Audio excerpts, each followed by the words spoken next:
welcome to Medicophily.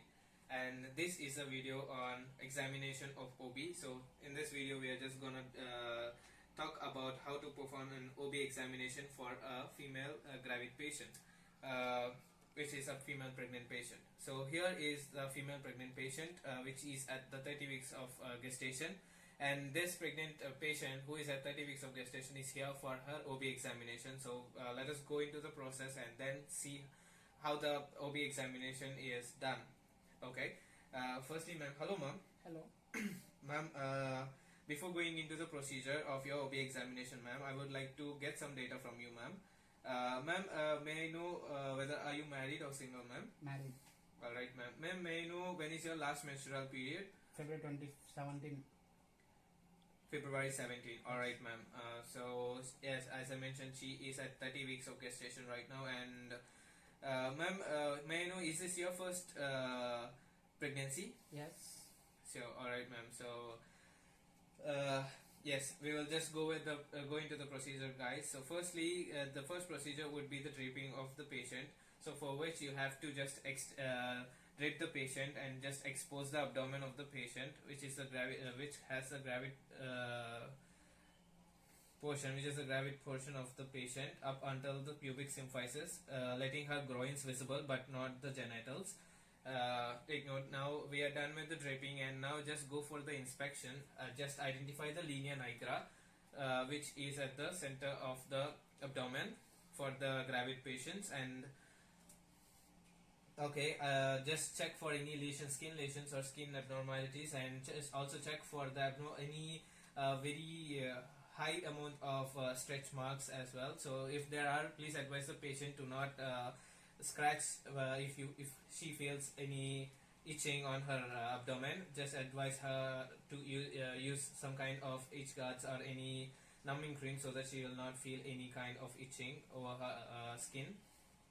Okay, and now just check for any aberrations on the skin. So there are no aberrations on this female dummy patient as well. Just imagination. And then okay, now just go for the inspection in semi-seating position. Just, ma'am, can you just please sit up halfway, that is in a semi-seated position, ma'am? Okay, alright, ma'am. While the patient while the patient now in semi-seated position, just look for the contour of the abdomen, and then for the size, shape, and is there any abnormal deviations in the size, shape, and any other abnormalities. If noted, please take down. And now, ma'am, I did not find any abnormality, and since this patient is just a dummy patient of a gravid women patient. Okay, so we are done with the inspection, and now we will go with the palpation. For that, firstly, just palpate the abdomen with your finger pads, just noting for the organs and any abnormal masses. If find, please note it down. Since this is a female dummy patient, I was just stating there is no masses or lumps and any abnormal sizes of organs, and this patient was normal. This patient's abdomen, this gravid patient's abdomen is normal in palpating, and then I will just check for the fetal movements in different locations. The fetal movements was felt by the mother as early as 18 months and by the examiner as early as 24 months. Since this is a 30 weeks gravid patient, we can just find the fetal movements already. And then for the fetal contractions of the uterus. These contractions of the uterus can be felt by the mother as early as 12 weeks of gestation. Okay, now we are done with the palpation. Now also while palpating, you can also just palpate for the superior border of the gravid uterus, that is the uppermost, the fundus part, the upper border of the fundus part. Alright, we are done with the palpation now, so we'll just go with the measuring of the female fundus, which is the gravid fundus. For that, you need to take a centimeter tape and then just place it just on the pubic symphysis, and then just extend it up until the superior border of the fundus. Yes, the measurement of the tape was 31 centimeters, and the patient was at 30 weeks of gestation, and it's normal actually, since it is in correlation with her 30 weeks of gestation. So now we are done also the measuring of the height of the fundus, and now we will just go with performing some maneuvers, which are the Leo-Pulse maneuvers. So for the first maneuver is just to know for the patient's anal side. For that you need to place your both of the fingertips, both hands and their fingertips on the superior border of the gravid fundus, and then just palpate there by the hands and fingertips almost touching to each other, so that you can just feel the bumps of the baby, the bump texture like little bulges and then a soft tissue.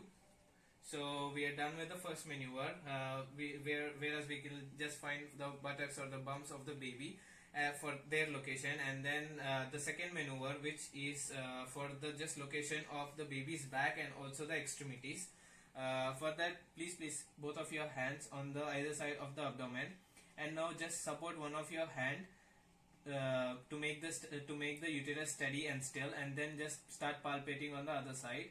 Now on this side I can just feel the baby's extremities. Okay, now I will just stop palpating this side and just hold it to make the gravid uterus steady and still, and just palpating this side, which is the supine side of the baby, which I can feel the baby's back side. I mean the posterior side of the thorax. Yes. Now I was done identifying the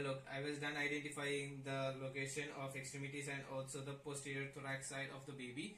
Okay, and now I'm just go with the third maneuver, which is to just find the cephalic prominence of the baby, which is for the head. So for that, please just place your hand above the pubic symphysis and just check for your palmar surface. Just check for the prim head of the baby, so that you can just identify and locate the baby's head. This maneuver will help us in identifying the baby's head and its location. Yes, we are done with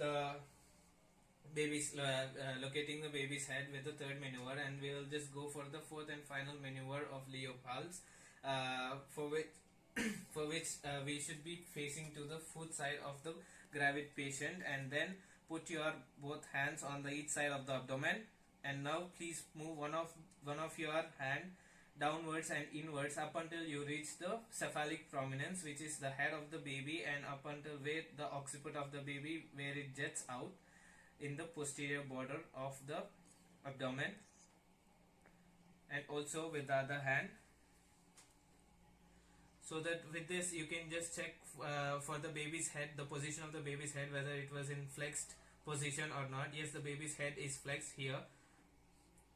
Alright, now so we are done with the fourth maneuver and the final maneuver as well, and finally we are just going for auscultating the baby's the fetal heart rate. For this I am using a stethoscope, and you can also use few different the gadgets that can also tell you about the fetal heart rate. For which now I am just gonna use the diaphragm of the stethoscope. So while doing the second maneuver of the Leo-Pulse, now you can just identify the back of the baby, which is the posterior thorax of the baby. So since this gravid patient is at 30 weeks of gestation, now you have to place the diaphragm at the back, which is the posterior back of the baby, posterior thorax, at the posterior thorax, where you can just identify it in the second Leo-Pulse maneuver. And now just place and hear for the baby's heart sounds. Just identify where you can hear it more prominently, and then just check for the rhythms and rate of fetal heart. Okay, now we are also done for identifying the fetal heart rate location, and also the rate and rhythm of the fetal heart sounds. So we are done with that event. So now we will just go with finalizing our the OB examination. For that we have to just put the drape back so that the patient will not be so discomfortable.